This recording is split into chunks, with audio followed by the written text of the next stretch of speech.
Now that you're done disguising, hiding, vilifying, and demonizing your sexy prowess and power and superpower, give your old self a proper burial. Cremate her in the flames of the fireside. May she forever and always rest in peace.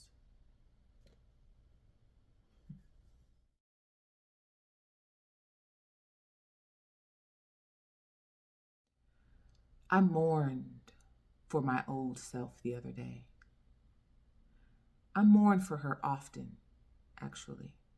You know what it's like to miss something you were once so close to and loved and identified with.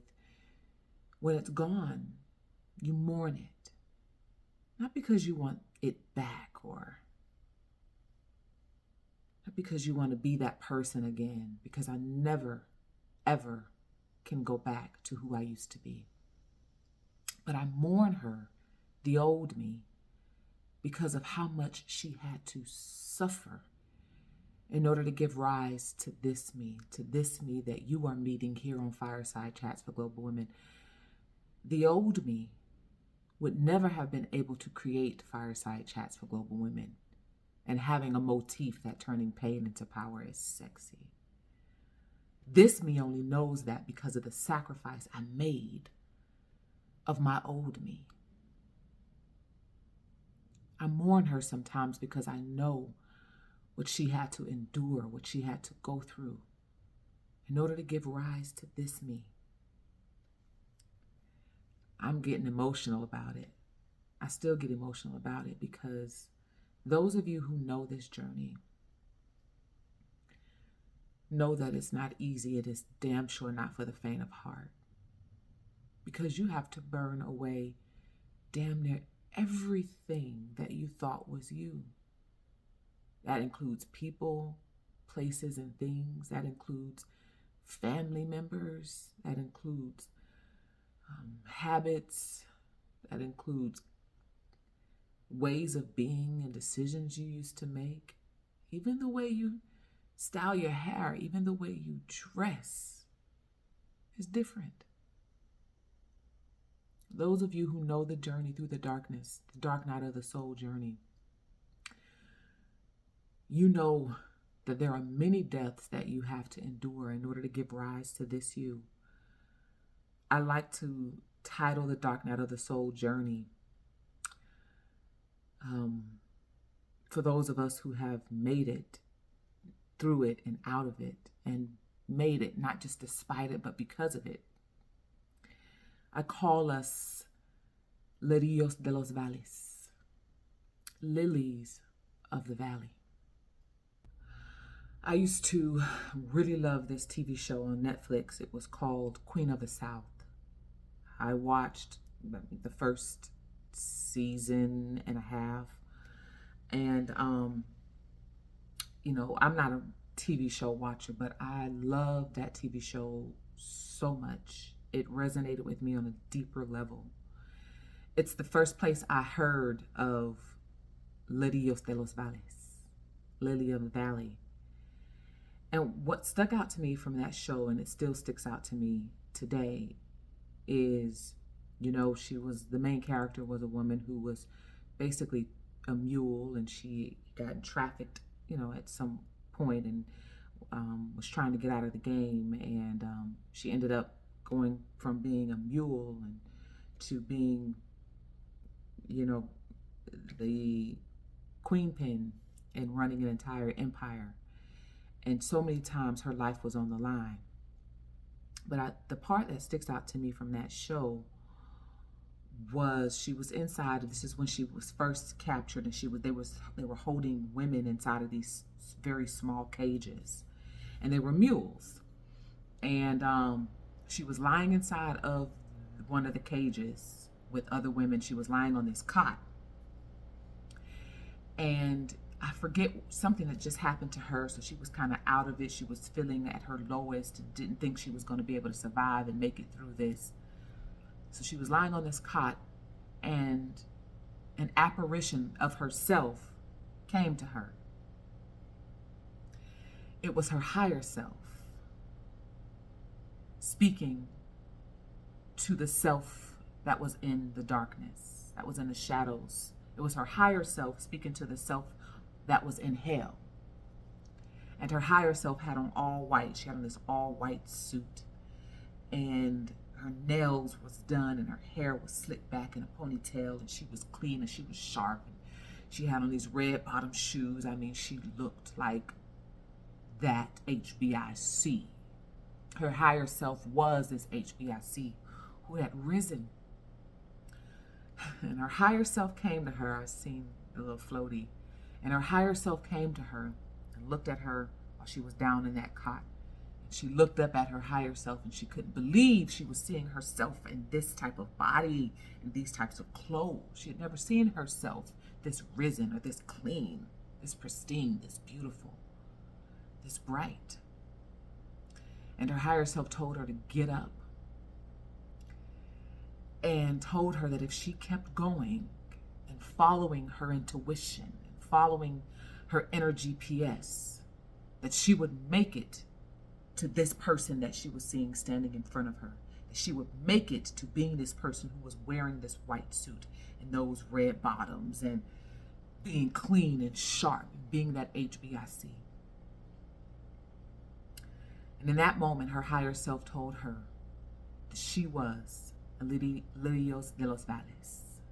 That she was Lilios de los Valles. She was the lily of the valley. The flower that blossoms in the darkness, in the dirt, in the mud, in the thick of it, in hell of things. And it's not despite the darkness that these lilies grow, but it's because of the darkness that these lilies grow. And in order to become these Lirios de los Valles, there's got to be sacrifices.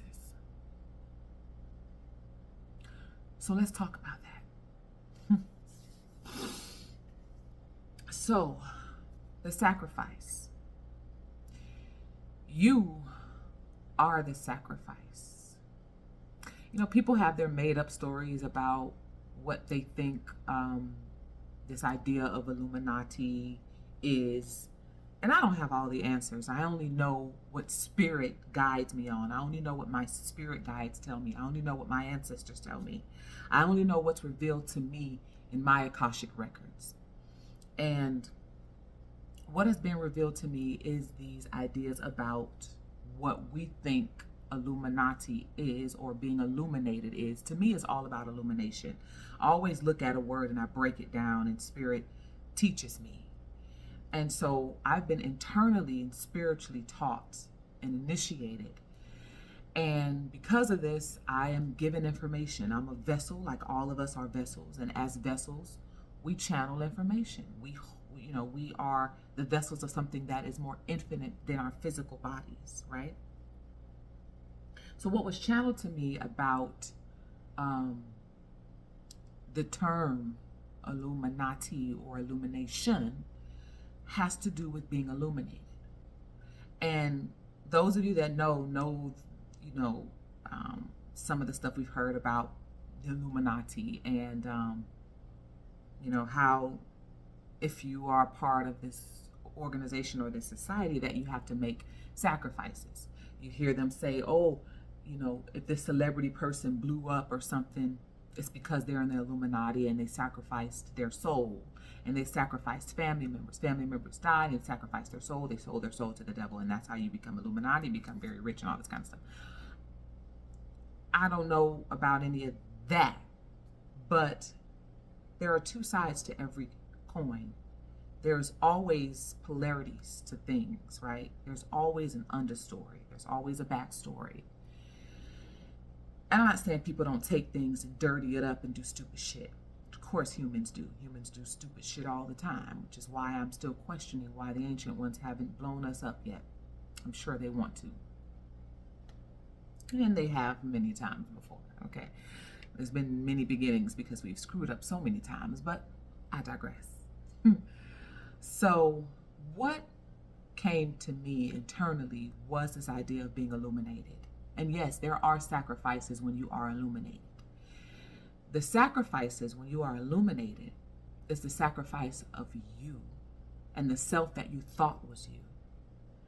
When they say you sacrifice loved ones or sacrifice friends or sacrifice whatever, that's not a physical death. No one is being physically murdered and being put in a casket. That's not how this goes. That's not how initiation goes. And if people really knew or really had a connection to what ancient power is and to what God is or what infinite source is, they would know better. They would know that that's an insult to infinite creation. True sacrifice means you have to cut off connections to people, places, and things, and even cut off connections to yourself if it is a detriment to you becoming your highest and greatest expression in this life. You have to cut off people, places, and things. This includes family. This includes people who you thought were your friends. The sacrifices of yourself and of people, places, and things are only necessary because those people, places, and things are not a vibrational match to who you are becoming, nor do they want to be a vibrational match. Spirit only asks us to sacrifice ourselves, meaning cut off connection to and having relationships with people. In certain marriages may be ending, places, maybe places you've worked, things you used to do. You're cutting off connection to these places, and Spirit only asks you to cut off connection to these people, places, and things because they will purposely try to hinder you. They will purposely try to stand in your way, try to down who you are becoming, try to insult who you are becoming. Spirit only asks you to sacrifice people, places, and things because Spirit knows what these people have said behind your back. Spirit knows what these people have attempted to conjure up about you. Spirit knows that these people have and will mock you, have and will betray you. You don't cut off every single person. Well, some might have to, but it's not necessary to cut off every single person or place and thing. But you do cut off many people, places, and things because they know that they're there for your detriment, and Spirit asks you to cut them off for these reasons. There are some people that stay on with you, that stay on this journey with you, that are meant to elevate with you. There are a few, very, very, very few that get to stay on and elevate with you. And it's those people who were with you when you were shooting in the gym. Those are the people that get to come with you, get to rise with you, get to elevate with you. It's those people that you didn't have to watch your back around. It's those people who had your back.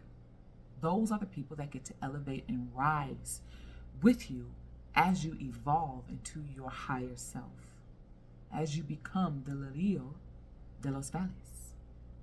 Okay? So when it comes to sacrifice, you are your biggest sacrifice. It's necessary that you sacrifice who you thought you were. It's necessary to sacrifice to unbecome in order to become. And so going back to Queen of the South, when her higher self wearing all white came to her, she told her, you're going to have to get your ass up. You're going to have to do this and do that and undo this. You're going to have to go on that ride with that person, even though you don't want to. Because when you get to where you're going, there's going to be an opportunity for you to break free. And I'm not saying it's going to be easy. It damn sure it's not going to be easy. Your life is going to be on the line at every turn. There are going to be people who want to take your life at every turn. Sorry about that. There are going to be people who want to take your life at every turn. There are going to be people who are going to try to stop you, delay you, break you, kill you at every turn. This is the Odyssey through the dark night of the soul.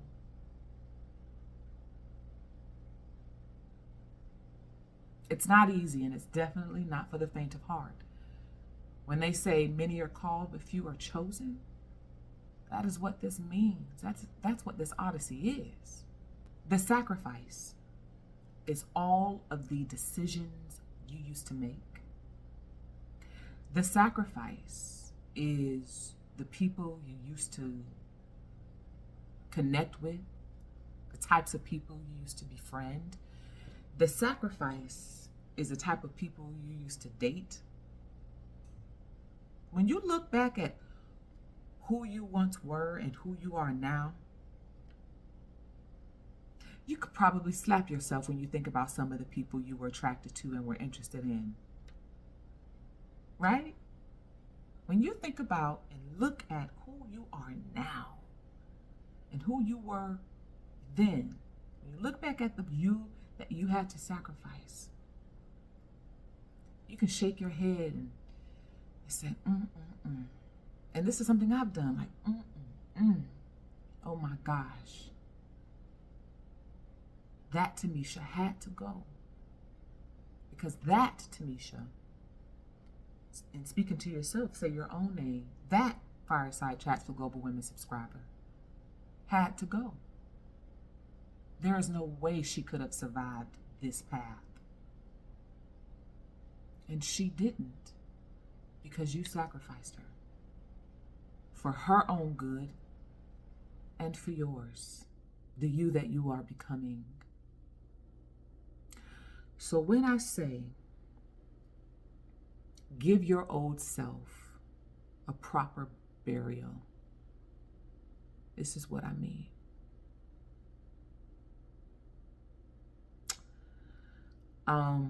I wrote, like, a lot of the times I have several notebooks all around. When different epiphanies and things like that come to me, I write them down. And there was this idea that came to me about suicide, and it's written in the book and Activate. If you haven't gotten your copy, go ahead and get your copy. You can order a copy on my website, TimméshaBurgess.com, or you can search Activate by Timmésha Burgess on Amazon. It's an ebook and paperback on Amazon too. But this idea that came to me was about death and about suicidal thoughts. And if many of you have or are contemplating death or suicide or having suicidal thoughts, I want to give you a shifted perspective about that.